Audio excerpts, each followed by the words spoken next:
Hello and welcome to this week's IG Live. Today we are going to be talking to a very dear friend of mine, and she's also a friend to Makeaway Media, and that is Frances Diaz Evans. And she is the author of this adorable book that you might know. Hello. And that is Coco, la cotorra, puertorriqueña. It is coming out also in English.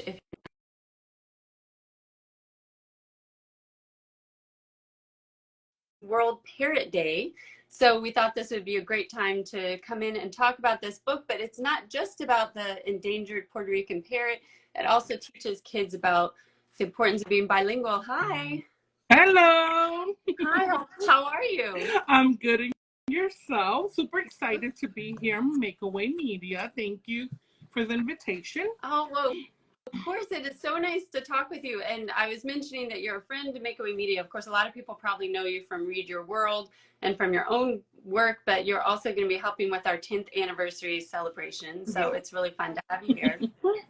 Thank you. Well, for those that don't know you, why don't you go ahead and introduce yourself and tell us about what you do? Oh my goodness, I wear many hats. So, yes. First and foremost, okay, let me just start off. My name is Frances Diaz Evans. I am a Spanish teacher. I'm an author, and I also work, and help with Read Your World and now with Makeaway Media. But really, my main two jobs, besides being mom and a wife, is being a Spanish teacher and the author of Coco, la cotorra, puertorriqueña. And people should know, I mean, of course, you're qualified to be a Spanish teacher because of your background, you're a native Spanish speaker, but you also have a master's in education that was specifically looking at, I can't remember, was it bilingual education or Spanish education? Spanish education, and that started because, of course, my interest in raising a bilingual child. I started when he was 4 years old, and then, of course, I did my own little thing, while he was in school. I was teaching him Spanish at home, and then later on, I had the opportunity to go back to grad school, and I was able to get my master's in education, specifically in Spanish. And I should mention my own children have taken multiple Spanish classes and courses from Frances directly. I know you were teaching without school previously. We did it through there, and they love it. They all.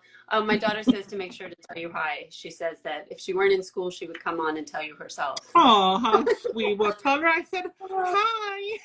I will. And so you were talking about your interest in Spanish language and heritage, and I love the tagline on your website, which says, "You're bridging the language barrier gap by connecting heritage, culture, and Spanish language." So where does your passion for this come from? I mean, you talked about wanting to raise a bilingual child, but why was that even something that was really important to you?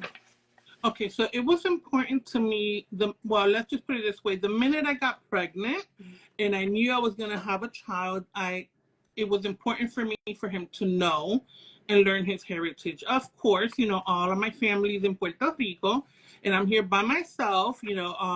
My husband is from here, from the U.S., and I was raising a biracial, bicultural, multicultural child.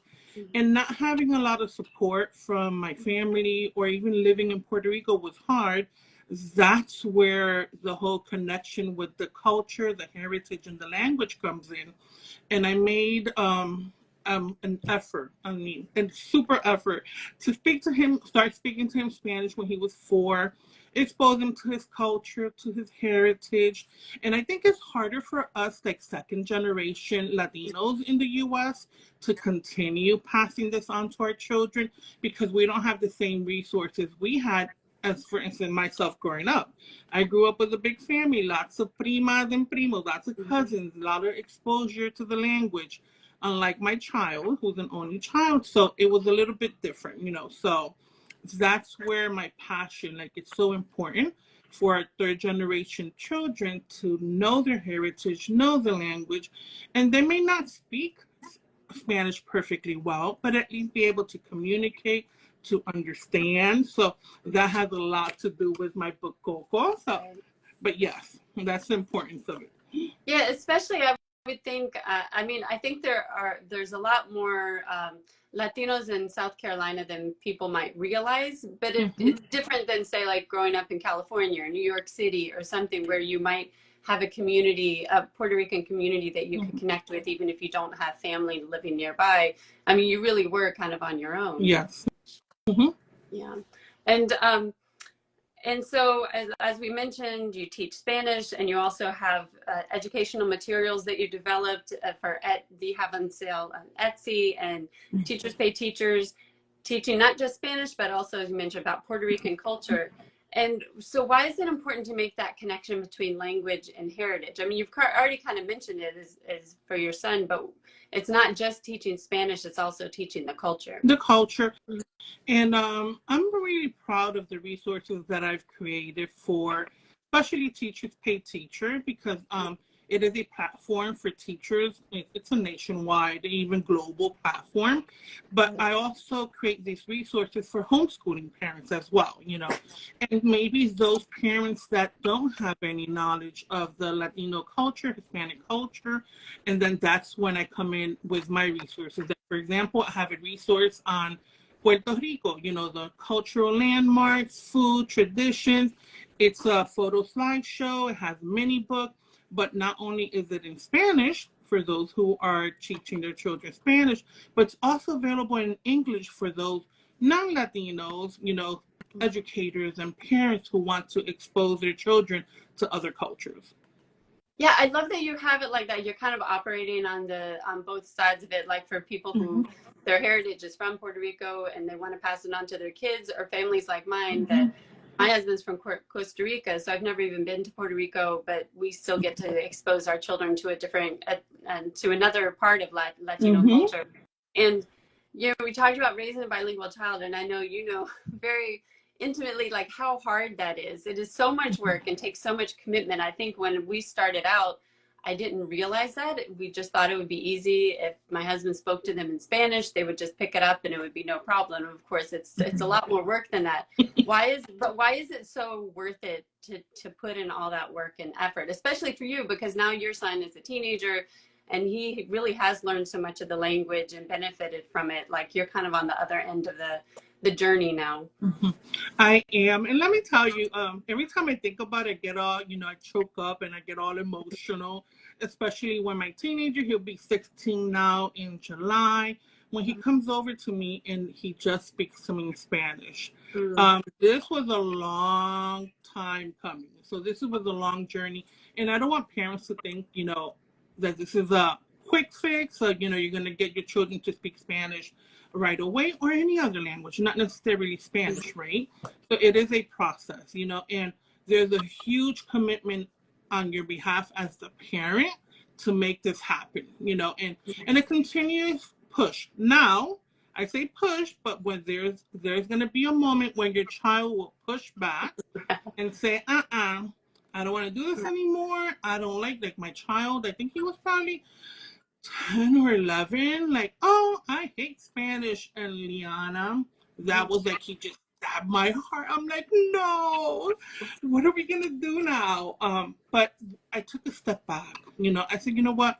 I'm going to stop. It hurt me, and it hurt my soul. I said, oh my goodness, he does not want to continue learning Spanish, but I let it be. I let it be, and I didn't push it. I didn't mention it. I didn't give him anything Spanish. Spoke to him in English. Then out of the blue, he comes back to me. He says, Mama, how do you say this in Spanish? Or what? You know, then he started coming back to me to the point that he said, I want to improve my Spanish. I want to be able to have conversations in Espanol.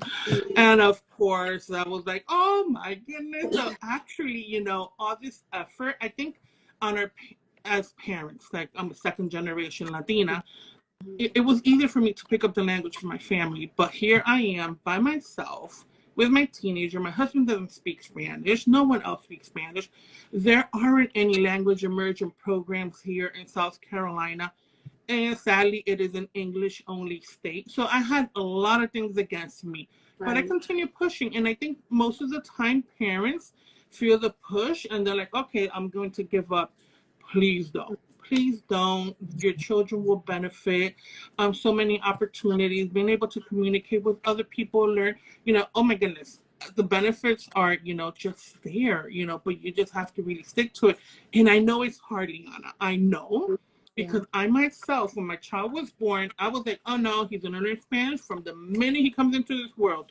No, all I did was talk to him in English. Because everyone else spoke in English, you know, until I took him to the pediatrician when he was 4 years old to get his WellCare checkup. And then the doctor said, oh, I'm sure he's really good at Spanish by now. And that was like a low blow. I'm like, oh, other than watching Dora, you know, and knowing the colors in Spanish with Dora, my child knew nothing. And then, you know, then you get also this guilty feeling like, oh my goodness, I failed my child. You know, what am I going to do now? But I guess, you know, it's just refocusing and changing your mindset and just really sticking to it and learning to step back when your children push back and say, no, I don't want to do this anymore. You know, so I think it's more weight on the parent than the child, you know, and you have to just stick to it. I did, and I'm so happy I did, you know. And of course, my child doesn't speak perfect Spanish. He has a little accent, you know, that makes him, you know, people know when he goes to Puerto Rico, like, oh, he's not native speaker, but he's able to communicate, you know. And speaking of that, I want to mention also that Coco, you know, the main character in my book, actually has an accent, actually sounds different from the rest of the parrots. And he's rejected. So I think my book is just to encourage children that even if they sound different because they speak another language, to continue, because that's their superpower, you know. And I think Coco's like just has a very special place in my heart, you know. And of course I wrote it, he was older. I would have loved to have written this book when he was younger, but you know, he knows it's there. He knows that he's the inspiration behind this book, you know. But yeah, and now I guess it's there for so many other kids. I mean, I know my kids love the book, and so many other people. Why don't you tell us a little bit, for people that don't know it, tell us more about the story, and where did you get this idea from for this story in the first place? Okay, so during grad school, thank you so much. During grad school, one of the courses that I had an elective course to choose from, and they were offering a creative course. But before, let me go back up. In my linguistic course, one of our projects was to check how or look into how animals communicate with each other, right? And one good example is always the bee. You know, the queen bee, she's up here in you know, her hive, but you know, all the other bees, she's able to communicate with all of them. So in my research, looking for a research about how animals communicate, Liana, I came across, like, it just like fell on my lap, you know. I came across a research done from a biologist in Puerto Rico about the Puerto Rican parrot, because the Puerto Rican parrot is an endangered species. And she was conducting a research, and she noticed that the parrots that are in captivity sounded different from the parrots in the wild. So her whole research is based on that. And they were worried that these parrots wouldn't be able to integrate into the wildlife because they sounded different. You know, their squawk was different, you know. So that was the main premise of her research. And based on that research, and because of my own experience with my child, I was inspired to write a book. I said, this is a perfect material to write a children's book, you know. So then I signed up for an elective course. It's a creative writing course. And the professor there, I told him my idea. I said, this is what I have in mind. And he helped me, you know, throughout the course. And that's where Coco, la cotorra puertorriqueña, the Puerto Rican parrot, was born. So based off of that research study, like, I had a project to work on during grad school, and I came across, and I'm like, oh my goodness, of all the animals in the world, it's a bird from Puerto Rico.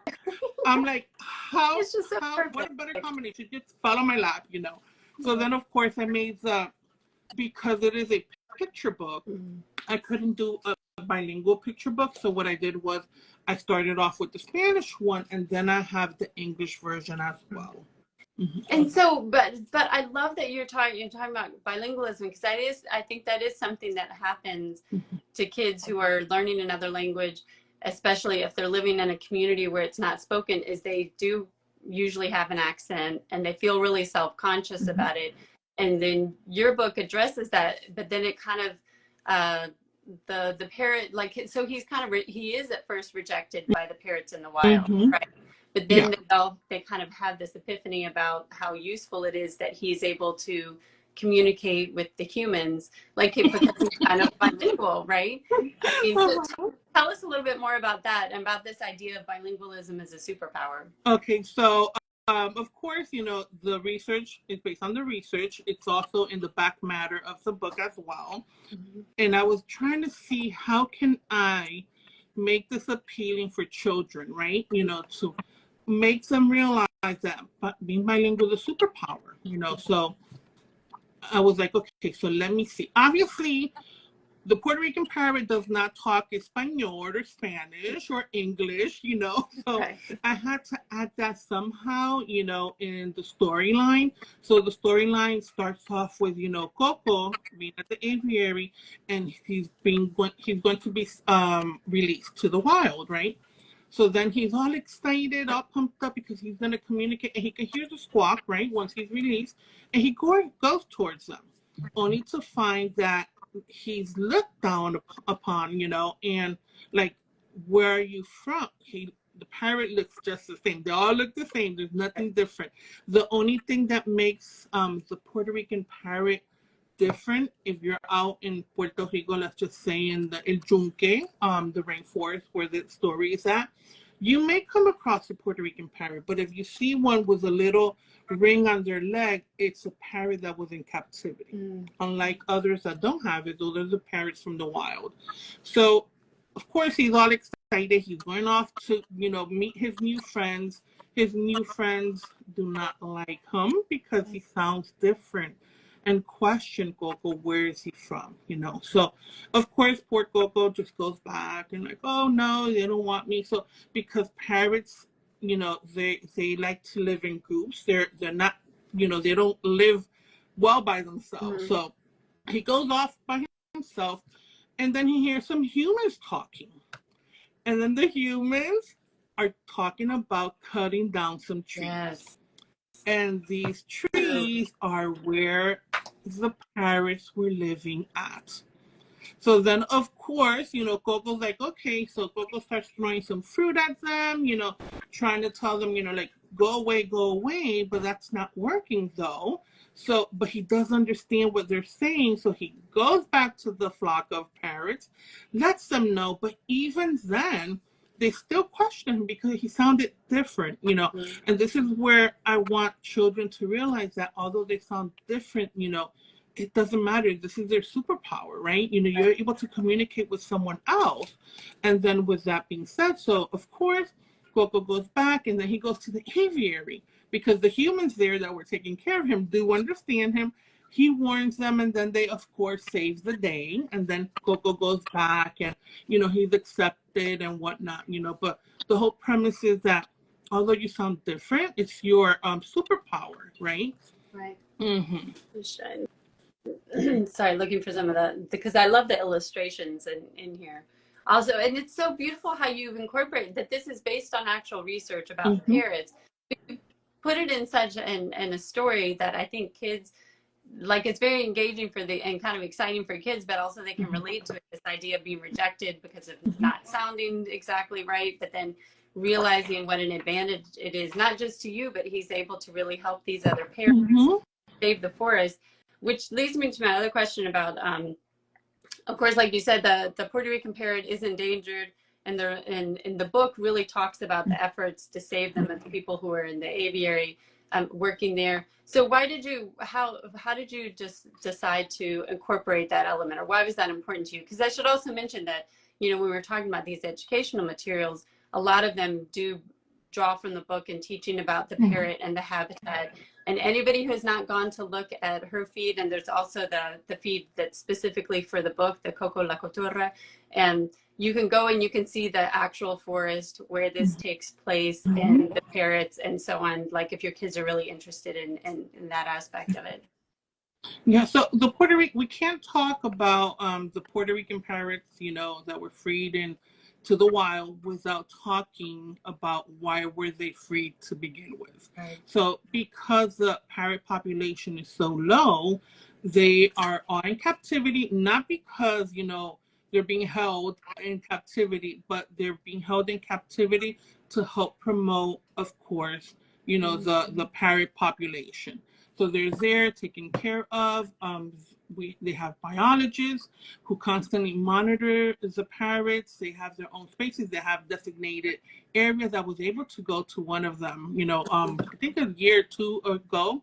And I actually was able to meet Tanya, the researcher who wrote the paper. So that was really exciting. I guess, everything that I put down in this book, being able to see it there, because although, sadly, the Puerto Rican parrot is not the national bird of Puerto Rico, but it is a parrot symbol. I mean, the Puerto Rican symbol that a lot of people identify with. Every time they see a Puerto Rican parrot, they know it's about Puerto Rico, although it's not the national bird. And then there's, of course, it's been years, from 1953, that started this program to protect the birds. Of course, you can't have a Puerto Rican parrot as a pet. I would love to have one, but I think I'm going to have to stick with the little plush in the meantime. But yeah, I couldn't talk about the birds and the parrots, being released into the wild and about being bilingual without first talking why, they were there to begin with, Right. And I think your story and your book are such a great way to get people, kids excited, not just about the bilingualism, but being curious about what is happening with this parrot, because they fall in love with Coco and then they want to know what's happening with the birds. So, books are such a powerful way to get kids interested in other parts of the world, things that are happening, which kind of leads to my last question, because a lot of people know you from your work on Read Your World. Why is that so important to have these diverse books, to have books that talk about other cultures, other places? Why is that so important for you? For me, it started when, of course, my son was 4 years old, and this is when I started my whole journey with my blog, started my journey with Read Your World, formerly known as Multicultural Children's Book Day. And I started as a reviewer because I was looking for books with diverse characters that my child could see himself in. And unfortunately, the numbers are still low. We don't really have many diverse books compared to others, but the numbers have grown. And if our children can't see themselves, it's really hard, to not to be able to give them a diverse book. And speaking of children seeing themselves, this little boy here is actually my son when he was that age. Although, of course, he's a teenager now, but this is him. This character, Leo, which is the child of the biologist who cares for Coco, and the aviary, is actually inspired by my own son. See the little curly hair and the skin color? So that's him. So he really can see himself in a book. Yes, definitely. Of course, he's a teenager now, doesn't really care so much, but if another child comes across my books, they'll be able to see themselves. That's so beautiful. And so what's next for you? Do you think, like you said, you have the English version out now. Do you think you're going to write a sequel or? Yes, that's it. Listen, that's my next plan. But obviously, life gets in the way. So getting published, Coco took like a year and a half. Then the English version, although I had it in the back burner, was another, I think it was 2 years after I published the English version. So yes, I do have something in the works as well. It's a work in progress. And then, of course, I'll be integrating my great nephew as well in the story. And of course, it'll be my son too, but he's still little as well. So yeah, I'm working on another Coco adventure. Well, I just noticed that we had some questions. I'm sorry, I just saw them. But one question is, when you're doing your research, how do you decide what to put in the book and what not to, how do you make it age appropriate as far as how much information to include and what you leave out of it? I always thought about my target audience, and my target audience were children. The book, of course, is a picture book to be read aloud by an adult, a small child. unless they're an advanced reader, will be able to sit down and read it. But my target was and will always be younger children, lower elementary grades as well. So when looking at that, looking at the research, I was focused more on how can I make this interesting and fun. Obviously, because when you're reading research paper, let me tell you, grad school, the one thing I did not like was reading research papers. But I was so invested in the story that I had to do something with it. You know, I was invested in the research that I wanted to create the story about the parrot. So I think the main focus is thinking about who your target audience is. And also the as you mentioned, you have a lot in the back matter, and there's a glossary, there's more about the flora and fauna of Puerto Rico, and as you mentioned, like you had the author note about the original research. So older kids or adults who want to find out more, it's all there, just maybe not in the body of the story, right? Yes. And then the other thing too, when I was thinking about while writing the book, I was thinking also about children in Puerto Rico. Of course, other children can also learn about the Puerto Rican parrot, but I was really thinking about them, you know, so they can use it in the classroom, because there really aren't many. There's a lot of books about cookies, this little tiny tree frog, but there aren't many of the Puerto Rican parrot. Yeah, I know you've always brought back a lot of books and educational materials every time you go to Puerto Rico, but how would you say like the publishing industry as far as children's books? Because I found like when we go to Costa Rica, there are a lot of books like what do you call it, like the readers that they would use in school, but not as much like the picture books that people might read just kind of for fun.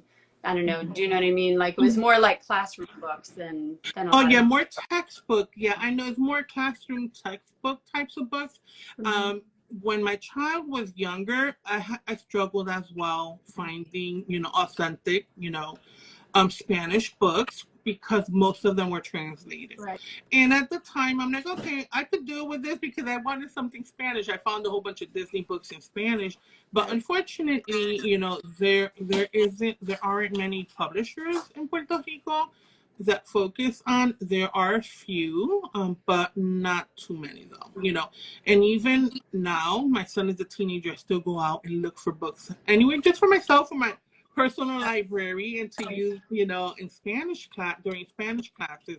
But yeah, there is a market, but I guess it's something that needs to be worked on. Well, and now we have your great addition to that for kids that, like you said, like that in Puerto Rico can read, or anywhere to learn more about it.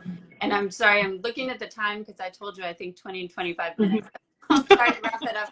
Maybe just to end, how do people find you? I know you have your own channel on Instagram, and also the one for Coco la Cotorra and Etsy, and we'll include links to all of those, but maybe you can tell people how the best way to find you on. Okay, the best way to find me on either Teacher Pay Teacher or Etsy is just typing in Discovering Español, which is Discovering Spanish. And then, of course, if you Google me, Francis Díaz Evans, my website will come up, you know. And it used to be formerly Discovering the World Through My Son's Eye, because it started because of him, but of course it has evolved into a website for multicultural parents, teachers, educators, librarians across the world. But I'm going to stop, Leanna, because you know we will continue talking on this to an hour. Yes, and I'm sorry, I know that there are more questions about tips and so on, and we'll have to cut it off. Maybe we'll save it for a future IG Live. But thank you so much for joining today. It's always so much fun to talk to you, and I'm always like, I know you as a friend, but also I'm just so impressed with you as you know, a professional person, all the things that you've created as far as teaching the Spanish language, teaching the heritage and culture. So thank you so much for joining us today. Thank you for having me. And thanks to everybody Bye-bye. that's watching. If you joined late, this will be up in a few minutes on Instagram, and later we'll have it up on our YouTube channel. Bye, everybody. Thank you. Bye.